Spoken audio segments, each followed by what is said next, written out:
Bom dia a todos. Hoje, eu queria apresentar para vocês um filósofo francês muito pouco conhecido, Étienne de la Boétie. La Boétie é um homem de letra que nasceu em 1530 na Guyenne, uma região do sudeste da França. Ele cresceu lá e estudou direito em Orléans, no que se chamava a Universidade das Leis. Após a conclusão dos seus estudos, ele será nomeado conselheiro no parlamento de Bordeaux, fazendo parte da elite culta da região. O que deve ser lembrado no preâmbulo é que La Boétie não tinha mais de 18 anos quando ele escreveu este livro, o seu único livro, já que ele morreu relativamente jovem, aos 32 anos. Este livro testemunhará, sobretudo, da sua profunda maturidade intelectual, a subtileza de analisa e a clara evidência sobre o mecanismo do poder. O discurso sobre a servidão voluntária é um texto curto que se lê em apenas uma hora, mas esse texto marcará de forma sustentável os espíritos. Apesar dos séculos que nos separam do seu autor, o texto parece totalmente atual. Esta obra que critica a tirania e o absolutismo faz dele uma denúncia dos poderosos e dos seus privilégios. Podemos quase ver as bases que constituiu o pensamento anarquista moderno. Podemos sentir, com vários séculos de distância, o ideal animando os textos contestatórios, revolucionários e anarquistas. Esses vão moldar nossos pensamentos políticos modernos e a nossa relação com o poder. Mas La Boétie assume uma posição surpreendente. Para ele, se tem servidão, é porque tem consentimento. É porque os oprimidos finalmente querem isso. Sim, porque este texto não se limita a uma crítica ao poder. Na realidade, ele tem um sentido muito mais profundo. Hoje em dia, a contestação política deriva de uma longa tradição de denúncia. Uma denúncia do poder. Essa denúncia defenderia os oprimidos, denunciando os poderosos e os privilégios deles. Até dizer a si mesmo que o problema do povo vem dos líderes e a responsabilidade da escravidão aos opressores. E aí, muitos de vocês vão pensar, mas claro, é exatamente isso. E então, você atingiu um ponto de divergência fundamental com a tese de La Boétie. É claro de pensar que, se existem dominados, é culpa dos dominantes. Quem mais poderia ser responsável? No entanto, para La Boétie, a dominação não é por causa dos dominantes, é por causa dos dominados. O problema não são os poderosos, é o povo. Difícil de acreditar, né? O pensamento político moderno nos condiciona a pensar exatamente o contrário. No entanto, todo o significado do texto está aí. O problema da dominação vem dos dominados. Ao contrário de personalidades de protesto, revolucionários e porta-voz dos oprimidos, La Boétie não quer ter pena de ninguém, ou não procura um grande culpado que unisse as pessoas. Dizer que um opressor é um opressor não muda nada, porque não depende de nós. O que depende de nós é se queremos ou não ser os oprimidos. Porque ter um culpado é fácil. É muito mais agradável de dizer que não depende de nós. Que se algo precisa ser mudado, é o outro, e não nós. Hoje, muitos estão limitados ao confortável termo sistêmico. Não é nem uma classe dominante que precisa ser mudada, mas o sistema.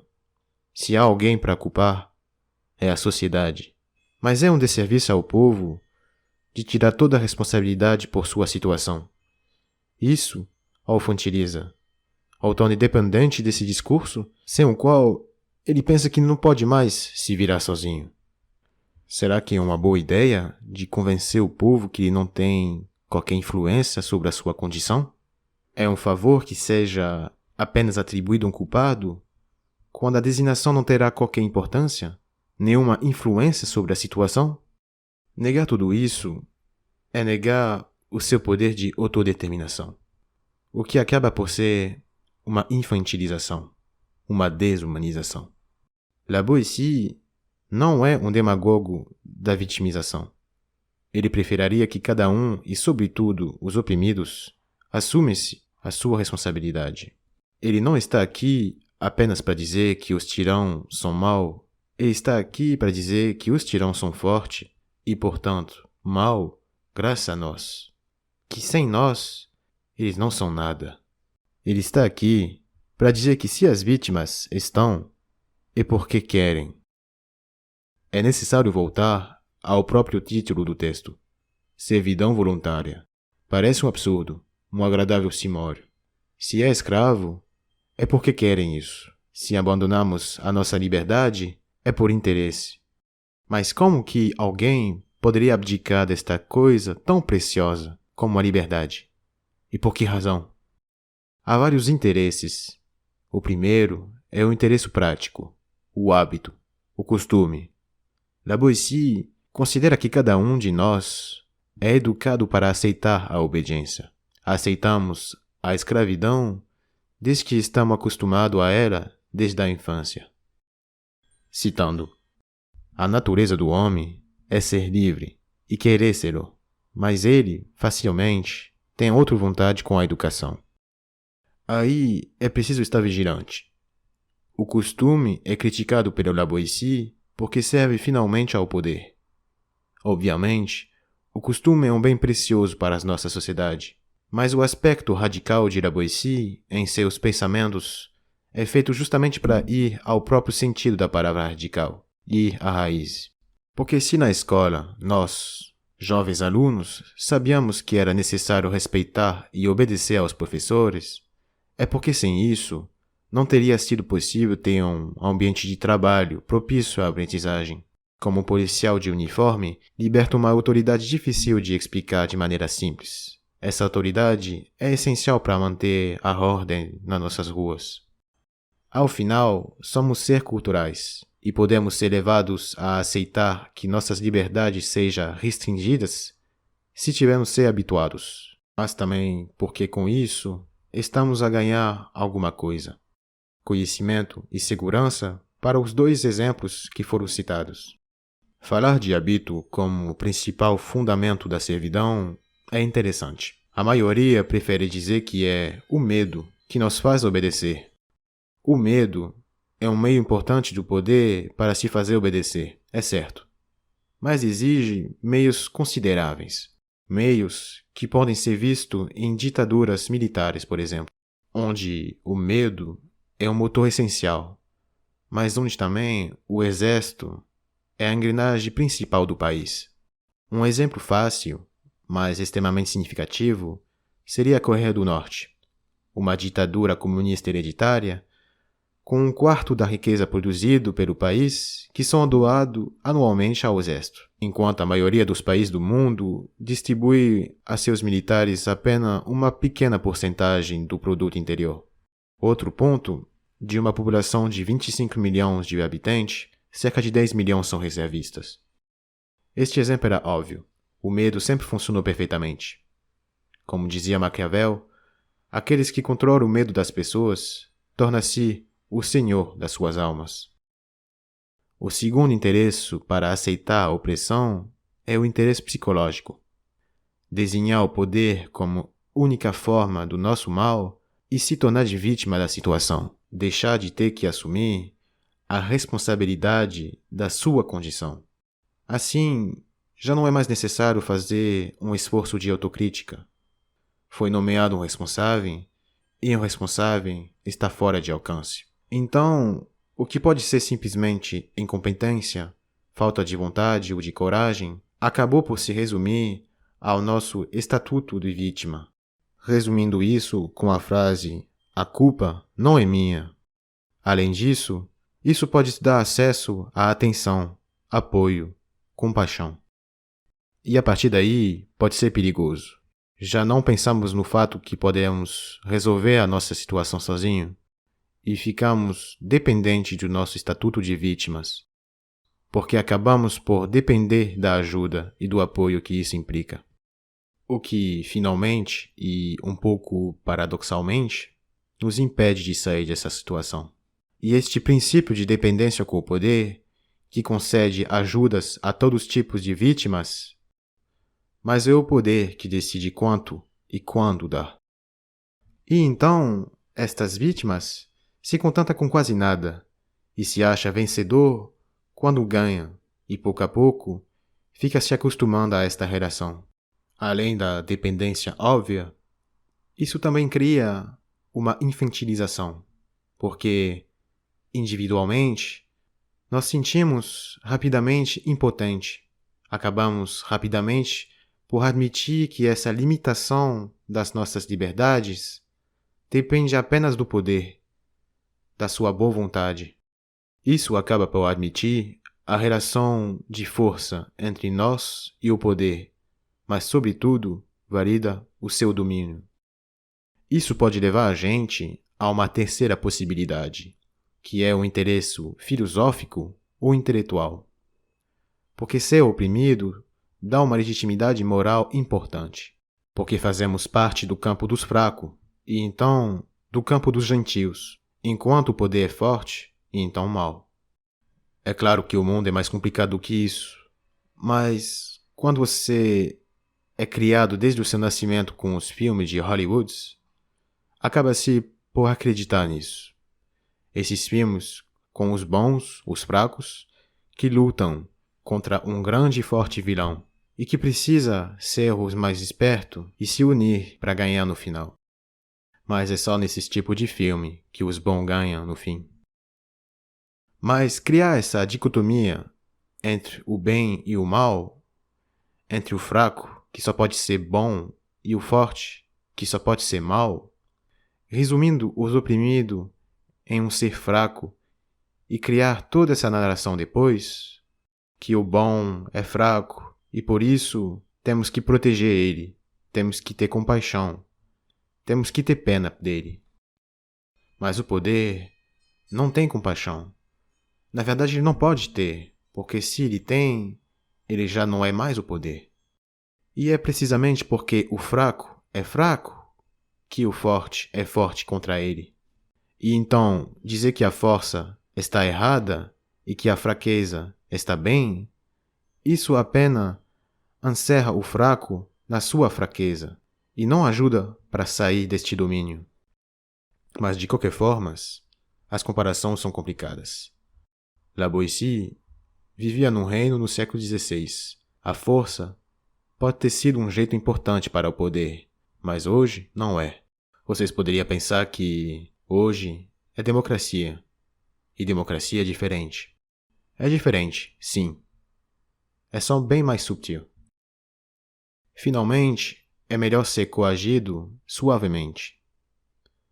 Tocar nas engrenagens profundas da nossa vontade. Esta técnica é conhecida desde sempre. Todos os conhecemos. É a diversão. Os autores da Roma Antiga já diziam satírica do pão e do circo. Não mudou nada desde essa época, então. O objetivo consiste em dar ao povo um prazer fugaz e regular, para que se esquece um pouco a realidade da sua condição. Porque no final é muito mais simples. Nós não vamos pensar nas condições das nossas vidas assistindo um encontro de futebol ou uma série na televisão. Do circo e do pão, você reconhecerá facilmente o circo através dos dois exemplos. E quanto ao pão, vários fast food, aplicativo de entrega de comida, churrasco têm os mesmos efeitos. Todos esses prazeres são fugazes, como eu disse, mas eu também disse regularmente. E isso é devido a este lado de costume que essa técnica cria. Um povo a quem se dá prazer só quer uma coisa depois. Sempre mais prazer. Citando: atrair o pássaro com o apito, ou o peixe com a isca do anzol é mais difícil que atrair um povo para a servidão. Essa é a armadilha. É uma prisão da qual nossos próprios nós trancamos. Esses prazeres efêmeros que são suficientes para nós afastar da nossa situação objetiva, porque a gente não se questiona sobre o domínio político fazendo compra no shopping. E La Boétie explica bem que, além dos efeitos que a gente já notamos, tudo isso pode levar a um enfraquecimento da vontade. A diversão é um estratagema do poder. é perfeitamente adaptada a nossas democracias, porque é invisível. Não existe força e é, de certa forma, mais eficaz que o medo, porque, por esse estratagema, o povo não é apenas submisso, ele torna-se mais dócil, dependente, consentidor e, portanto, ator da sua própria submissão. Mas La Boétie não tem a particularidade de explicar e denunciar os mecanismos do poder, o estratagema, os fundamentos. Outros grandes autores, antigos ou contemporâneos, já fizeram isso. La Boétie procura, antes de tudo, demonstrar que cada um é o dono do seu destino, que depende apenas de si mesmo para deixar de ser oprimido, que a escravidão não é mais uma realidade objetiva do que um estado de espírito que nos aprisiona. A sua frase mais famosa dá para resumir perfeitamente a ideia. Esteja determinado a não servir mais e você estará livre. Ser livre é deixar de obedecer. E agora eu vou pedir para vocês toda a sua atenção para entender bem o sentido dessa frase. Porque muitas vezes pensamos que desobedecer é um ato em si mesmo. Mas é exatamente o contrário. É deixar de agir. A liberdade, finalmente, não precisa mais de ato que de vontade. O problema é que quando pensamos em liberdade, temos que pensar em luta. Ao fechar os olhos, vemos batalha, violência, força, necessário para quebrar nossas cadeias e chama de onde nasce nossa liberdade. Todas essas ideias estão profundamente enraizadas nas nossas mentes. Fala-se sempre de luta dos trabalhadores, de defesa dos nossos direitos, de guerreiro da justiça social nas redes sociais. Como se tudo só pudesse ser adquirido pela luta. Eu já disse para vocês antes que o poder é uma relação de força, que o medo, os estratagemas, são métodos poderosos que necessitam proteção. Mas é necessário compreender a subtileza. O poder não se combate, se destrói parando de alimentar ele, deixando de acreditar nele. Porque combater já é legitimar ele. Entre o dominado que pela luta poderá ser bem sucedido a ganhar um pouco de concessão do poder, as migalhas da liberdade. Combater é alimentar ele, participar a fazer ele existir. Agora eu vou dar para vocês um exemplo que talvez pode parecer um pouco estranho. Mas eu acredito que com a filosofia a gente pode ganhar muito para ser melhor no dia a dia. Me fez pensar naquela ex-namorada, o namorado é só um exemplo, um pouco tóxica, que não consegue lidar com a separação, que não consegue deixar o relacionamento acabar. No entanto, tudo já foi dito. A situação é clara para você e para essa pessoa. Mas então, por exemplo, você continua recebendo longos textos, longas mensagens. A lógica seria de responder, enfrentar algumas mentiras escritas, a calúnia, as memórias do passado que vocês têm em comum. Mas essa mensagem de resposta vai levar um outro, e depois um outro, e ainda um outro. A outra pessoa se alimenta de você, porque você responde, dá para ela a importância que ela quer. Neste momento, pode-se pensar que isto poderia se acabar se tornasse mais claro nas respostas. Nas primeiras mensagens, você era muito suave, educado, que agora tem que ser mais duro, mais firme, mais determinado e acabar com essa situação. Mas isso provavelmente não vai funcionar. As mensagens vão continuar, porque o nível também vai aumentar do outro lado, porque afinal não há nada para combater a mais do que você. Em vez de lutar, entrar no jogo do outro, um jogo que você já sabe viciado, ler as mensagens, responder, com a ideia que depois você poderia sair disso. Mas acredito que o melhor é simplesmente não jogar. Parar de responder, bloquear e continuar seu caminho, seguir em frente. Se há toxicidade, as mensagens continuaram, com certeza, e por outros meios. Mas com o tempo, não poderão deixar de perder em intensidade, em substância, e para você mesmo, em importância. Aí então morreu o poder dessa pessoa, e do seu poder nasceu sua liberdade. Eventualmente, o poder poderia ser visto como um fogo. O opressor seria essa chama ardente que se alimenta da madeira que os oprimidos estão dispostos a jogar para alimentá-lo. Pode pensar que, para acabar com isso, seria necessário combater esse fogo, abafar por todos os meios, inundá-lo, bater nele. Mas, sentindo-se ameaçado, ele ficará mais determinado, mais poderoso, mais devorador. Finalmente, o melhor que podemos fazer é simplesmente não alimentar. E depois vocês, que era sua força, torna-se sua fraqueza. Vocês, que pensavam estar à mercê do opressor, apercebem-se que era ele que dependia de vós. Citando: se nada se eles der, senão se ele obedecer, eles, sem ser preciso luta, o combate, acabarão por ficar nus, pobre e sem nada, da mesma forma que a raiz, sem umidade e alimento, se torna um ramo seco e morto.